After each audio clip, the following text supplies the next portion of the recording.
Hello ladies and gentlemen, and welcome back to Georg Mack Plays the Classics. David Crane takes top billing in A Boy and His Blob.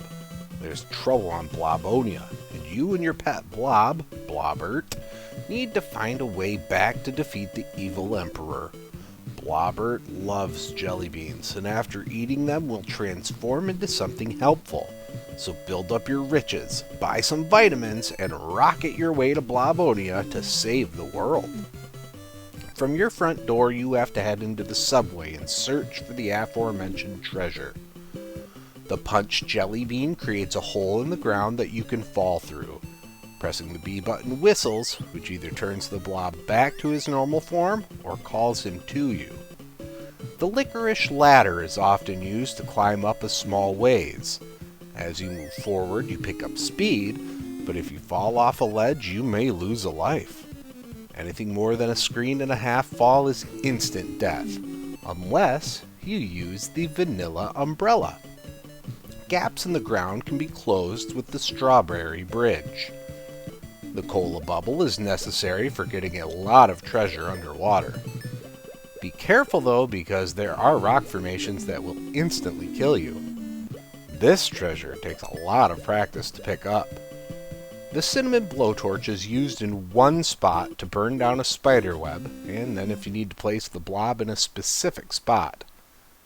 This is especially useful for the tangerine trampoline, which allows you to jump as high as possible.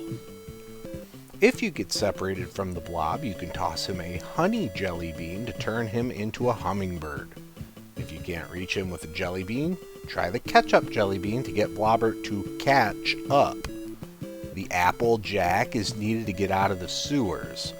Hopefully you picked up the lime key jelly bean in your travels. A visit to the drugstore gets you a supply of vitamins and orange jelly beans, which turn Blobbert into a gun. Hopping on the root beer rocket gets you over to Blobonia. On Blobonia, I remember a trick I used to use with a coconut bowling ball to blow up some cherry bombs in safety, but I could not get it to work this time around. Grabbing 5 peppermints on Blobonia will add a life to your stocks.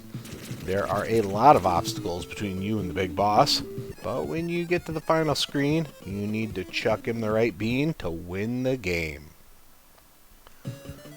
When it comes to grading A Boy and His Blob on NES, graphics get a 1.5. The sprites and animations look like they're straight out of a mid-80s PC. The backgrounds are drab, except for the cityscape. Sound gets a 1.0. The song that loops is entertaining the first 5 times, but you'll hear it so much that it grates on your nerves. Gameplay gets a 2.5. I find the concept of A Boy and His Blob very interesting, but it doesn't have as much staying power as I remembered. Difficulty gets a 2.0. You can beat this game in 5 minutes by rushing to the lime jelly bean and grabbing a couple treasures. Fun factor gets a 3.0. Despite its short length, it's pretty fun. If it was longer, I probably wouldn't enjoy it nearly as much. Overall, A Boy and His Blob earns a 2.0 and gets a C. This really is an average game. It's novel and enjoyable, but only for an hour or two. Then you don't need to play it again. Well, that's going to do it for me for today. Please make sure to like this video. Let me know what you think of A Boy and His Blob in the comments. And please subscribe to Head Drop Productions here on YouTube, because we want you here for each and every video we release, because it is your destiny.